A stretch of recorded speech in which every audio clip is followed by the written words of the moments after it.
You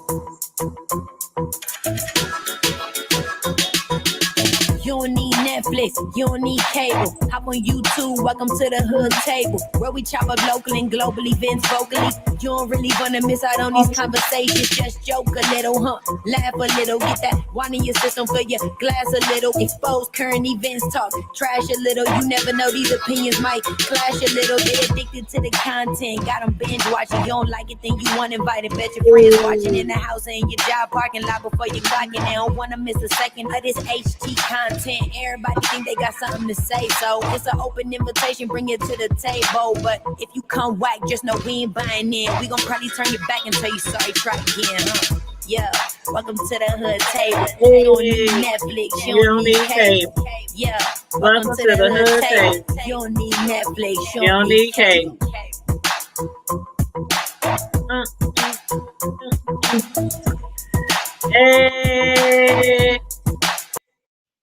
Hey, what's up, everybody? How you doing? One more again. This is my third video of today, and I still have one left to do tonight, which is at 9 o'clock, Friday Night Live. Make sure you are there, 9 p.m. Central Standard Time for Friday Night Live. No topics, off limit, no holds bar conversation, where we talk about everything from my hood to your hood, from the hood to the White House and beyond. So make sure you are there tonight. But for right now, we are going to be discussing the review of the Have and Have Nots, season 7, episode 13, and it was titled Fine Together. And I have no idea why they named it that. So I don't know. But anyway, if y'all know, let me know. But anyway, make sure you do me a solid. Make sure you like the video, share the video, subscribe to the channel if you're not already subscribed to the channel. And let's jump right into this review. First of all, I still cannot believe Uncle Vinny just took that young cop out like that, like inside of the precinct. Right inside, you just committed a murder inside the precinct. Then he tells another officer that the cop committed suicide, that he shot himself, knowing good dang well he shot him in the head, right dead in the head, blood flowing everywhere all over the floor. Them Malones, though, they got a lot of pull. They even managed to get another officer to hand them the videotape of the footage so that they can't be incriminated for the crime. And then the officer on the floor is down there really trying to assist the cop, who's bleeding all over the floor. I mean, he was shot dead in the head. He talking about, call the ambulance. Somebody please call the ambulance. Get the ambulance. I'm like, dude, did you really mean to say call the morgue? Because ain't no way in hell that cop is going to survive from that up close, point range, bullet to the head. It ain't happening. But old Sandy, he had me cracking up, boy. Now, Sandy is the stalker and the woman beater of black women. He was standing there looking all dazed and like he just wanted to cry or something. Like, this is your family, dude. Y'all mobsters. This is what y'all do. He act like he didn't even know how to feel about it. And his Uncle Vinny was just like, you okay? You okay? I mean, he looked like he just wanted to pass out. Like he just wanted to faint. I'm like, take him outside. He needs some air. But then it's like Sandy, being from a mob family, why is that affecting him that way? I mean, he should be used to this, but I'm just going to assume that everybody else in the family gets their hands dirty, and the worst thing that he's probably ever done was hit on women, specifically black women. But we're gonna leave that alone. But speaking of my family, did Mama Malone really just sit there and try to condemn Catherine for not raising her son Wyatt with better morals? Like, Mama Malone, your children are standing in the front of the precinct. They just shot somebody in the head, point blank, in the head. And you talking about Catherine should have done a better job raising her children? I'm like, do they get a pass because they the mob? Like, mob, you the mob, so there's no such thing as morals. But people who aren't in the mob, y'all need to do better. But anyway, Mama Malone's son just shot this man right in the head just because she got arrested for drinking and driving. So I'm like, whose children was raised wrong. But anywho, those two old biddies was up there in that jail threatening each other's children. Mama Malone, she still wants Wyatt's head on a platter for stabbing her of the son. Even though the criers had already paid, they done coughed up $75,000 to keep them away from Wyatt. But now, instead of $75, she wants $1 million, or her son is going to be dead. Catherine, she wasn't trying to hear that. She wasn't trying to hear that. I don't think Mama Malone should sleep on Catherine. I don't think so. I don't think so. She might want to choose another one, because although Malone and them are mobsters, Catherine, she ain't no punk. She ain't no punk, and neither is Jim for that matter. And Catherine was like, okay, you kill mine, I'll do you triple. I'll do you one triple. I'll up your three. Catherine was like, come on with it. Come on with it. Did y'all see Catherine holding her hands like a gun? You know how little kids. Catherine was in her jail cell, putting her fingers between the cell, like, pew, pew, pew, pew, pew, pew. Ah, man, I was cracking up. But with Wyatt in the win now, will Mama Malone or anybody else be able to catch up with Wyatt? That boy that broke out of the infirmary and escaped from the jail. How the heck did he get out before Mama Malone? And he didn't even have to kill nobody to do it. Go figure. Go figure. And then that crazy psycho Justin. He showed up again, but this time at Madison's house. After Justin's brother left his place, like we saw in last episode, Justin, he had got a visit from his brother. His brother saw all these pictures on Justin's wall, pictures of, Jeffrey, and he just knew immediately that his brother was messing around with men again. So he told him if he catches him messing around with men again, he's going to kick his butt. So Justin heads over to Madison's place. Instead of seeking a professional therapist, counselor, something, he thought it was a good idea to consult with Madison. Justin just hates the fact that he is gay. He cannot stand the fact that he is gay, and he can't let it go. And so he thinks he needs Madison to show him how to, get through it, or how to deal with it per se. But Madison wasn't trying to have no parts in that.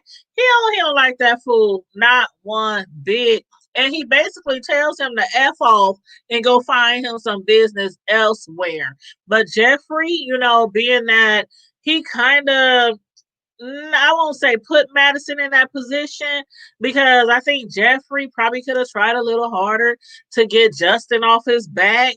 But Jeffrey ain't built for that, at least not for right now. I think eventually that'll come. He seemed to be toughening up a little bit more every time we see him, like toughening up to his mom, standing up to his mom. But he ain't like that old Madison. Madison will break Justin off something. All he needs to do is one hit, just knock his lights out. Did y'all see Madison?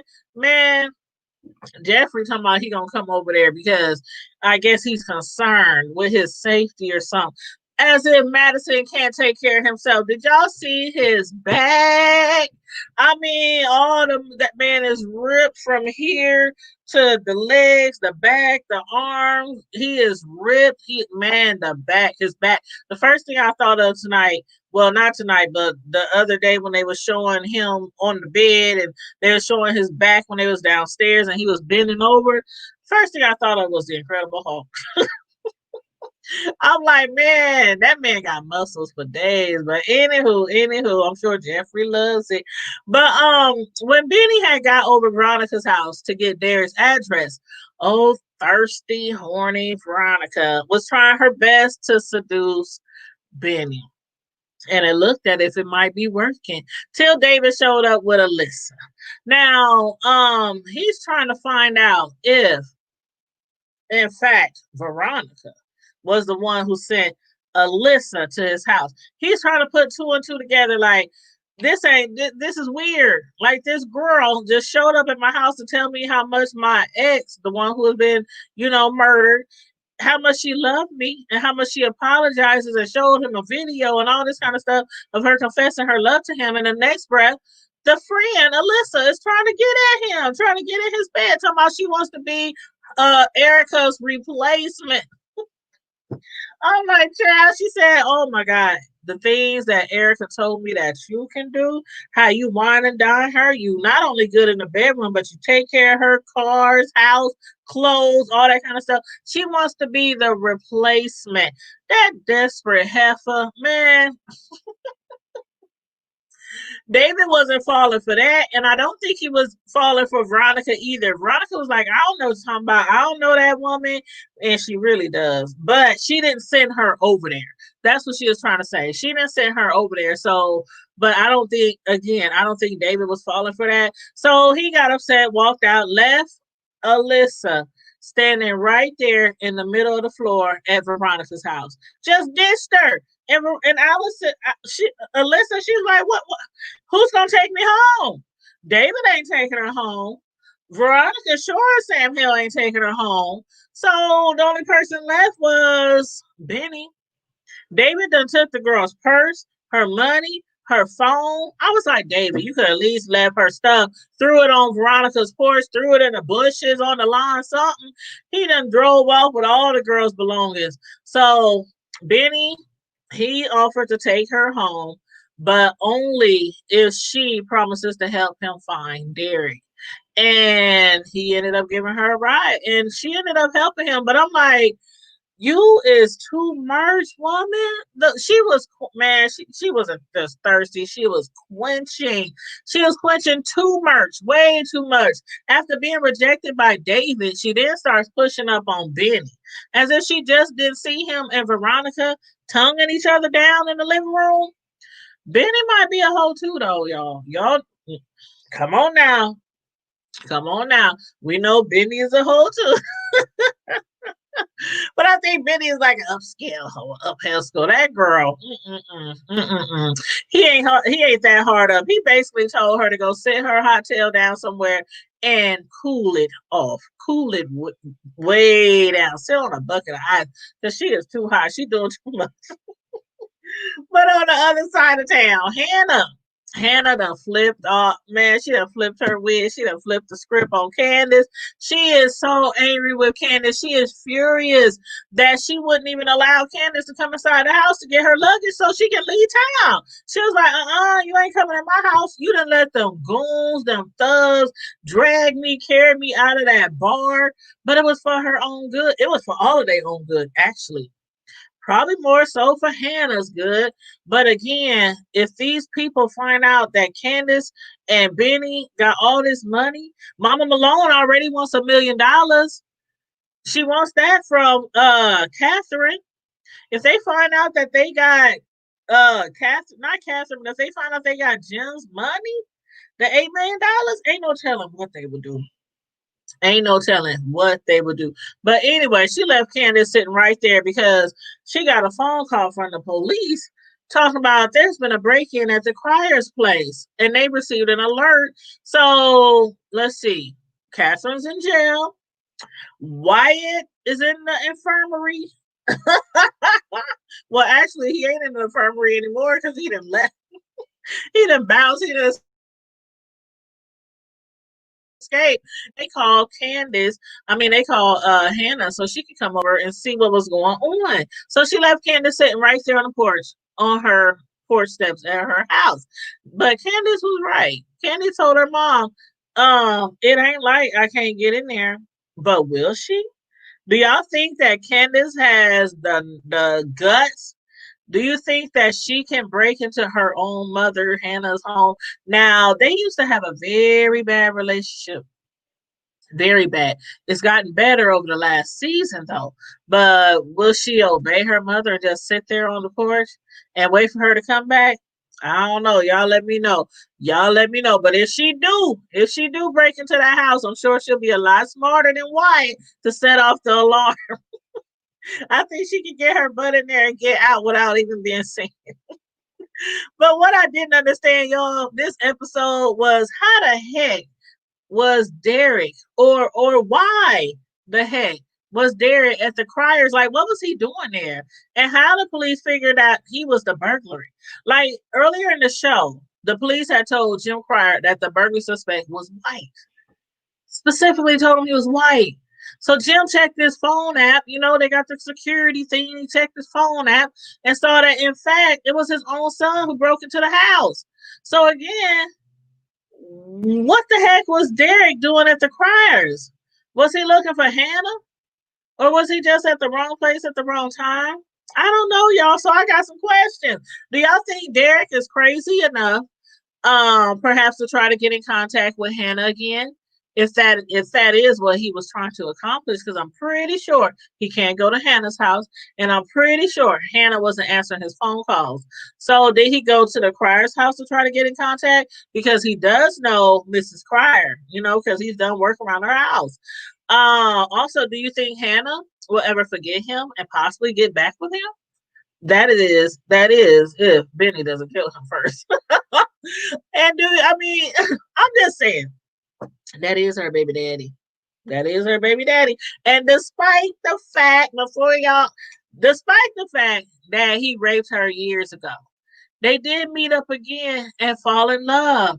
And yeah, I know they didn't recognize each other, years later. But y'all know what I'm saying. They fell in love. They genuinely cared for each other and was in love with each other. And I don't know. Could you? Ladies, if that happened to you and you were raped years ago when you was young, you ended up getting pregnant, ended up keeping a baby, and like 25 years later, you and that man meet. He don't recognize you because he was strung out on drugs and on alcohol. You don't recognize him because it was dark, it was late. All you remember was the tattoo on him, which is the way that Hannah found out that it was him when she finally saw the tattoo after they've been dating forever. Um, and if you fell in love, would you be able to just let it go? Just let it go. And you got a baby together. But yeah, I know. That's a man, that's a tough one. That's a tough one. I feel for you, Hannah. I really do. But lastly, do you think Candace will want to have anything to do with him, whether her mother does or not? Y'all let me know. Let me know. Put it in the comment section. And also, don't forget to like the video, share the video, and subscribe to the channel if you're not already subscribed. And also, remember, tonight is Friday night. So one more time, I'm going to let you guys know that it starts at 9 o'clock, our Friday Night Live. We will be discussing, I got a few topics that I want to discuss, but basically the floor is open on Friday nights for us to discuss whatever. If anybody wants to jump on the screen with me and give me some subjects or topics that it could be trending news, it could be something that's going on in your own neck of the woods, whatever you want to talk about. Kids, family, the news, celebrities, whatever. That's Friday Night Live. We talk about everything from the hood to the White House and beyond. So again, make sure you tune in tonight and like and share this video and subscribe to the channel if you're not already subscribed. And in the meantime and in between time, until we meet again, stay safe, be blessed, and I'm out. Deuces.